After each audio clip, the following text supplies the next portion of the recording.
તો અલગ જ welcome back to my new vlog and જય માતાજી, જય શ્રી કૃષ્ણ. બરાબર છે. આજે આપણે થઈ ગયો છે દિવસો એટલે દશામાં લગભગ એ દાડે બે હાડે છે. બરાબર છે.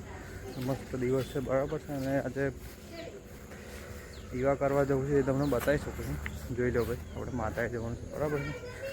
અને આ છે ને આ લુગડા ધોવા તે બધું એમનું કામ કરાશે. બરાબર છે. આપણે જવાનું છે આપણે મંદિરે. બરાબર, તમે બન્યા રહેજો.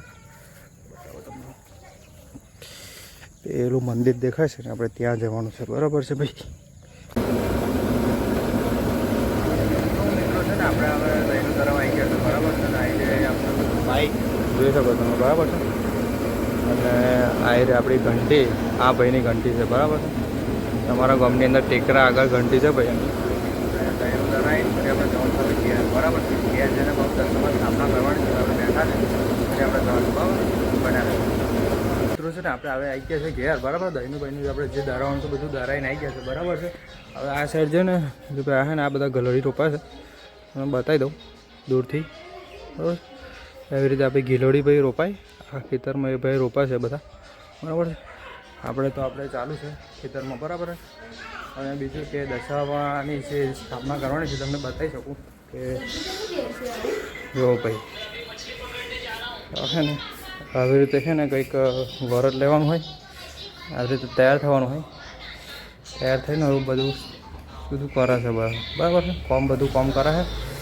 આપણે દશામાની આપણી મૂર્તિ તમને બતાવી દઉં કે ને પેલો ભાઈ દર્શન બધા કરી લે. બરાબર છે. એટલે આવું બધું કામ ચાલુ છે. બરાબર ઘેર. એટલે કોમેન્ટ કરી દેજો કે કોના ઘેર આપણે દશામાની સ્થાપના કરી દીધી છે. બરાબર છે. જય માતાજી. બ્લોગ બનાવવાનો ટાઈમ હતો ને, બરાબર. સાંકો દાડો દોડધમમાં નહીં ગયો છે. જ્યાં તો આપણે બાજવા પણ આપણે બ્લોગ બનાવવાનો ટાઈમ હતો નહીં, કેમ કે વરસાદ છે ને થોડો ચાલુ છે. બરાબર. એટલે આપણે ઘણું બધું આજે કામ કર્યું પણ બ્લોગ શૂટ કર્યો નહીં. બરાબર છે. કેમ કે કામ જ બધું એવું હતું ને, એટલે બ્લોગ શૂટ કરવાનો આપણને ટાઈમ મળતો નથી. બરાબર. હવે શું કહેવાય કે કંઈ નહીં, હવે થાકી જાય કેમ કે બધું કામ બધું હતું ને. બરાબર. હવે કંઈ નહીં, બ્લોગ ગમે તો લાઈક, કમેન્ટ, શેર અને સબસ્ક્રાઈબ કરી લેજો. બરાબર છે. જય માતાજી. Good night.